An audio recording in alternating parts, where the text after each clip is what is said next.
Hey, it's Clark from the Down South IT Podcast, and the day is finally here. All the parts have been shipped and are finally home. So now the build can finally commence. We have a few new parts going into this Compaq Presario that you see in the background here.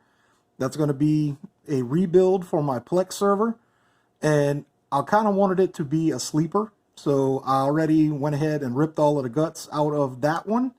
And that's what we're going to be used for the bones for this build. But just to go over the new parts that are going to be on this one, we have, starting from left to right, we have a Corsair CX450 450 watt power supply. That one is 80 plus bronze certified. We have a 16 gig kit of Corsair Vengeance LPX DDR4 RAM. That one's running at 3200 megahertz. And to have all of that on, we have an ASRock B450M HDV revision 4 micro ATX motherboard. So that's going to be the B450 chipset on there. And powering the entire thing is going to be a Ryzen 5 2600. So this thing should, by all accounts, as far as the research that I did can do, this will actually be just about or just over double the compute power and transcoding power that my current build has. And just to kind of give you an idea of what that is, I have it running on a Windows 10 machine. Has a AMD A6 7400K for the CPU. That's a 6-core CPU, but it's 2 compute cores and 4 graphics cores, excuse me. So it's only, the compute cores are actually only a dual core. So I'm going to be picking up 4 extra cores using that Ryzen 2600. For cooling, I'm actually going to be downgrading a little bit because the old system has a Corsair 120mm AIO on it. With the new one, I'm actually going to be running the Wraith cooler that comes with the 2600. Being that it's just the 2600, I'm not planning on overclocking or anything like that. Thermals, really, I'm not going to be too worried about. If I was overclocking it, then yeah, I would probably go with an AIO. But for this build, I'm not really too worried about it. The other one actually had 16 gigs of RAM also, but it was 1333 megahertz DDR3. So that's going to be a very nice upgrade as far as memory goes. And right now I'm running a 350 watt Thermaltake power supply. And there are a couple of parts that I'm going to be taking from the old build and putting into the new one. First is going to be the graphics card. I do have a discrete graphics card in it now, but it's a PNY GeForce GT 710. It's a 2 gigabyte card. I wasn't really worried about putting a big graphics card in this one for the mere fact of it's not going to be for gaming. And the only transcoding that Plex does with hardware acceleration is with Intel CPUs. So being that I'm going AMD, it wouldn't help me anyway, even if I did have a really good graphics card in it. And the other thing that I'm going to be moving over is the SSD, and that one's actually a SanDisk 240 gig SSD. So that'll be moving into the new build as well. So other than that, there's just a couple of things that I already did to the case getting ready for this build, and it was just putting a couple of fans in there. So we'll cut real quick and I'll show you exactly what I did. Okay, now we're on the inside of the case, and really the only thing I did was add a couple of fans in here. I had an extra fan here, a 120 Rosewill RGB fan.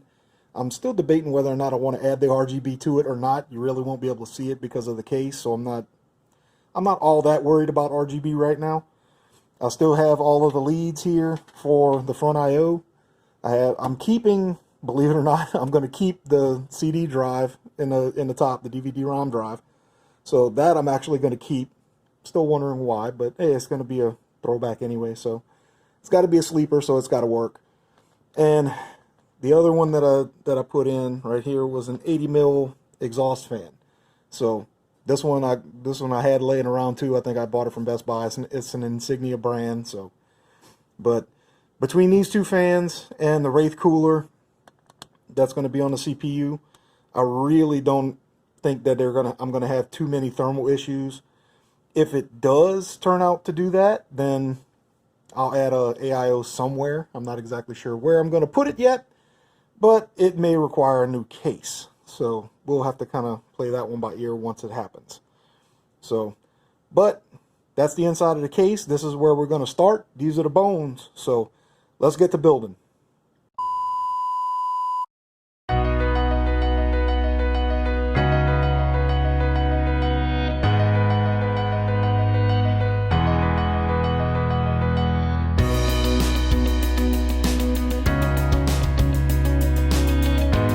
Eventually.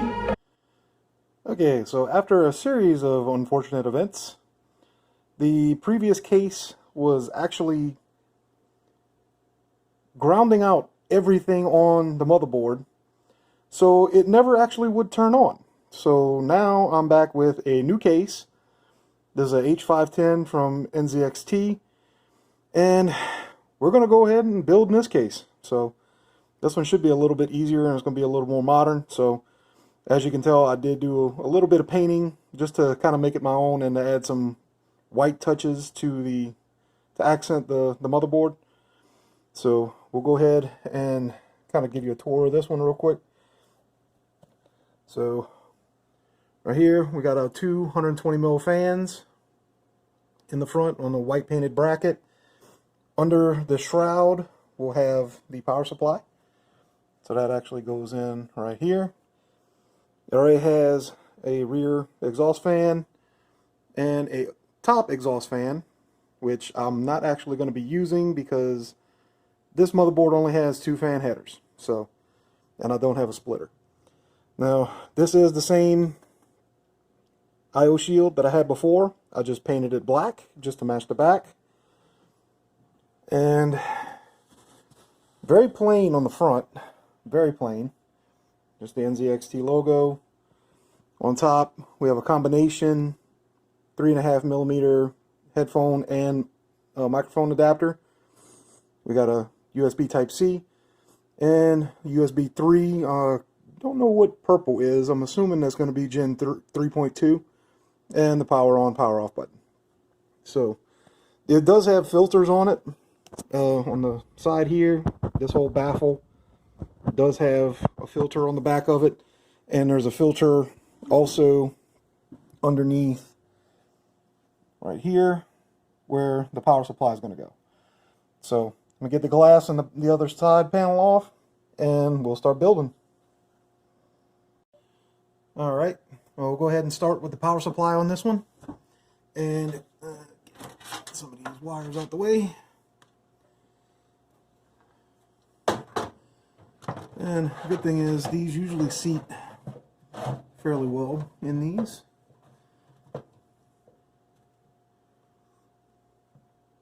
There we go. And with this configuration, I do have the fan on the power supply going out the bottom, so that way the exhaust can get there. Which, being that the top is baffled, it really doesn't matter, because the exhaust would go out the top too, depending on how you decide to do it, but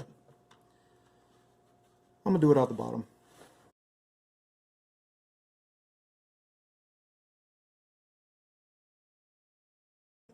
And I have power cables coming off the side here, which you can tell. And at least with this case, they do have a lot of cable management. You know, this plastic piece here with the included Velcro is already cable managed. So there's that. Underneath here, there's actually a 3.5 inch bay. So I could use that, or could actually put the hard drives here on these two. So I could actually mount my SSD to one of these if I really wanted to. I'm probably going to put it in here just for airflow, but not that it's really going to need it. There is a white shroud also that comes with this one that goes over this gap here. which it was black. I painted it white just to match the rest of the other accents of the case. So, but those 2 extra 120 mil fans that I had, like I said, they won't be RGB. They have RGB in them, but they won't be RGB just for this build, because this board doesn't have RGB headers. Or if they did, I missed them. So I'll have to look and see, but we'll go from there. So these are the 2 fan leads here. Got 2 fan leads, and we'll just come down right here and show you everything else that comes with it. We have the USB 3 right here. That's going to be the USB Type C. I don't know if my motherboard has that header, so we'll find that out here shortly. And that's for the combination headphone and audio jack.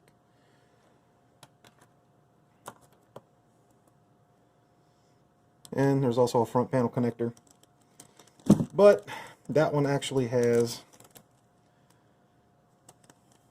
an included jumper to tell you where they all go. So this way, hopefully, we won't have any issues. And that rear exhaust fan also, right there, a little 3-pin fan. So from here, we'll spin this back around. Okay, once you make sure your standoffs are in the correct place, usually the ones along the edges here are going to be. It's just the ones that kind of stand out a little further are going to be the ones that you got to check. They did have a couple of extra ones here that I won't be using, so I have to move those. But once we get your standoffs in the correct place, then we can slot in our motherboard just like we did with the other case. And again, same thing we did last time. Kind of tilt it a little bit and get it into the slots, and then it should fall right into place. And you can also look through your holes, your mounting holes, to make sure that you're in the correct place too.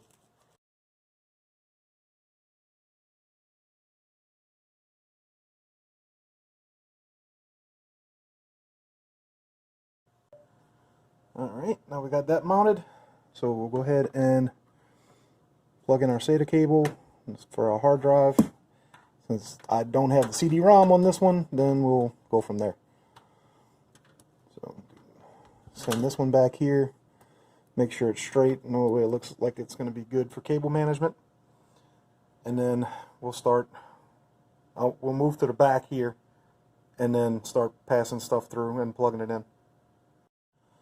Alright, first we'll do our 24-pin connector. And again, a lot of this is going to be hidden by that shroud. So, you click in. Now we have our USB 3, which there's a notch on one side, so it's really not hard to figure out which direction it goes. I wish this would have been a 90-degree one, but hey, it's a cheaper case, so got to do what you got to do. Okay, now we do have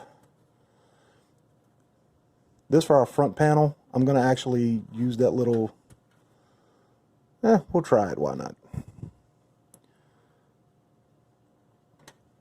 Just to see what goes on here. So we got front panel, that slides there, and our audio will come through over here. It's kind of hard to see. Sorry about that. Okay, audio is going to go here. As soon as I can push it in enough. Okay, audio, front panel here. I do have one fan header that's going to be down here. The other one is right about here, right by the fan. So, and if you're following, no, I did not forget the CPU header up here at the top. I did see it. It was getting hidden by the top fan right here. So it is plugged in. Just so you know. As you can see back here, this has a lot of channels, a lot of grooves, a lot of things to help you while you're doing all your cable management. So I'm going to go ahead and do some of this now, get it out the way. That way, whenever I do come put the graphics card and the SSD in the bottom here, because I'm still going to use this bay, but once I get all of that done and get the fans hooked up to the fan headers and all of that kind of thing, then I'll bring you guys back and show you progress. Later.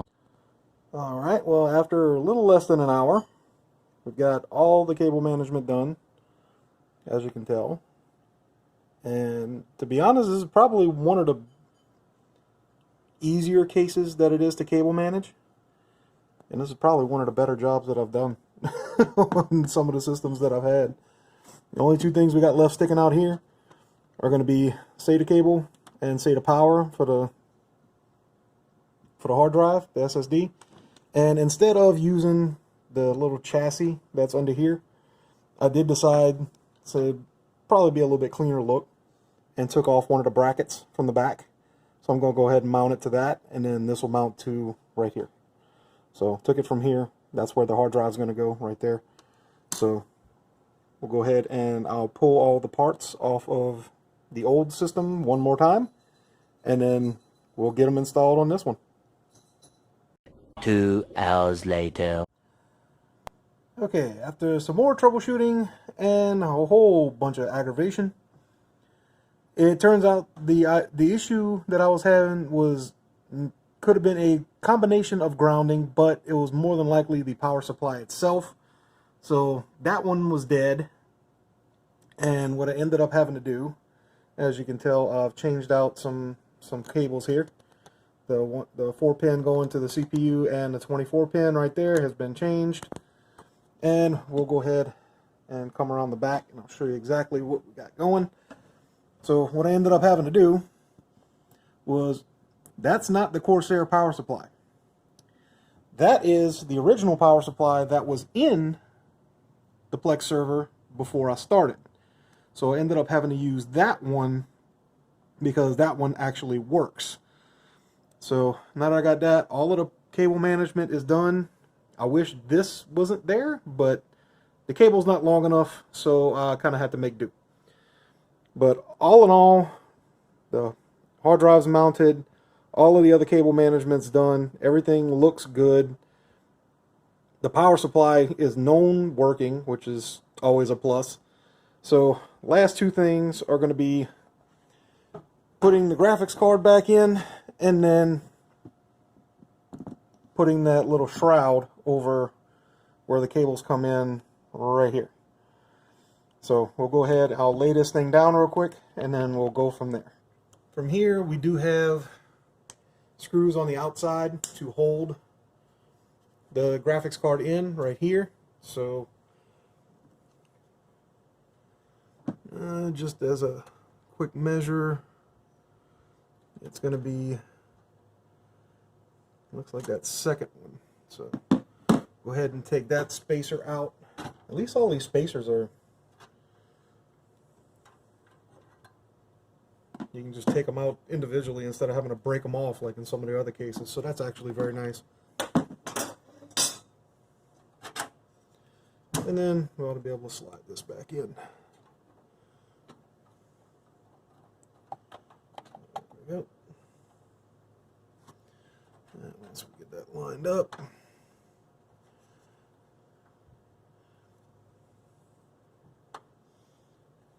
should be able to just push in and seat. Perfect. Nice.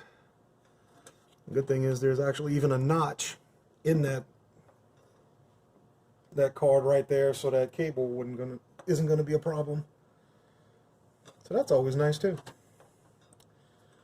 All right.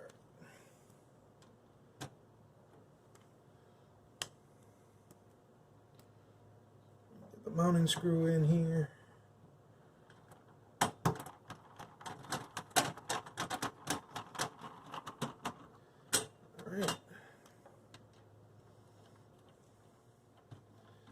Get a little gate tight.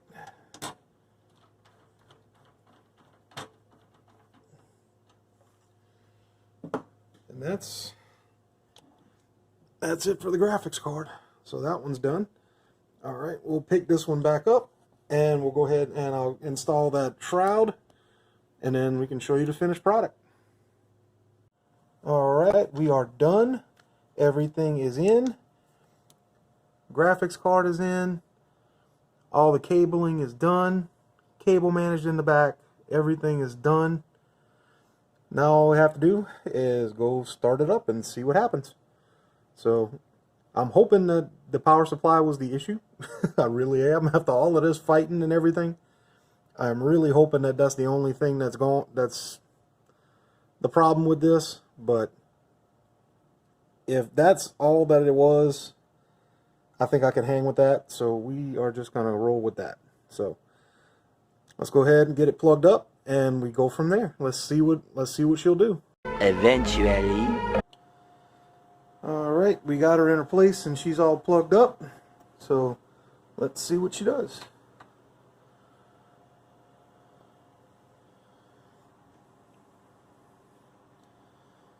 Well, it's staying on, which is more than it was doing before. So let's hit the KVM and let's see what she does. Uh-oh, we might have a post.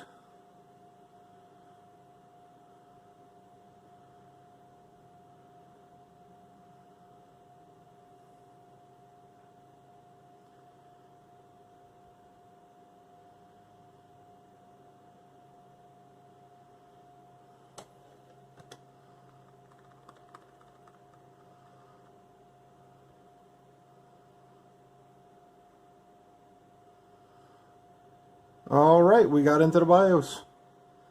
So now it's just changing a few settings and we're done. Nice.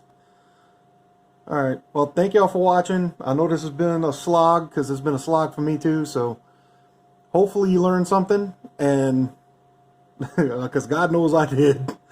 But we'll catch you next time on the Down South IT Podcast. Thank you.